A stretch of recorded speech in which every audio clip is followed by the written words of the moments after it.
aujourd'hui, nous célébrons les 30 ans d'existence de notre établissement. En tant que président, je pense que je vais accentuer mon discours sur les difficultés que nous rencontrons au sein de l'école, parce que le directeur, il a tout dit.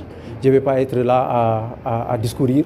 Alors, ici, dans cette école, il y a 2 cycles. Le premier cycle, pour entrer ici, il faut avoir le bac. Et le second cycle, pour entrer ici, il faut avoir la licence. Le concours est très sélectif.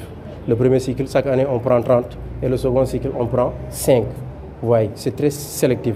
Maintenant, nous, en tant que les élèves de l'école, on fait 3 ans de formation au sein de l'école, de 8h à 18h.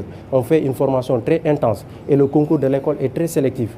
Mais nous rencontrons des difficultés après la formation.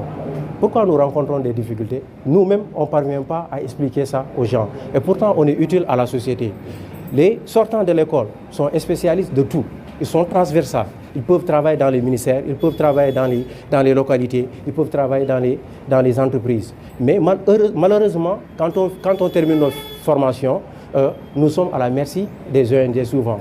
Nous peinons à trouver un recrutement dans les services publics. Et pourtant, il y a des experts en développement local, il y a des experts en accompagnement des personnes en situation de handicap, il y a des experts en protection des droits de l'enfant. Au second cycle, il y a des experts qui sont formés, des élèves qui sont formés pour l'élaboration des politiques publiques, mais surtout les politiques sociales. Et malheureusement, après la formation, avec tout ce que l'État fait pour les élèves de l'école, on sort, on traîne, on ne parvient pas à trouver un emploi. Je pense que c'est l'une des difficultés phares des élèves de l'école.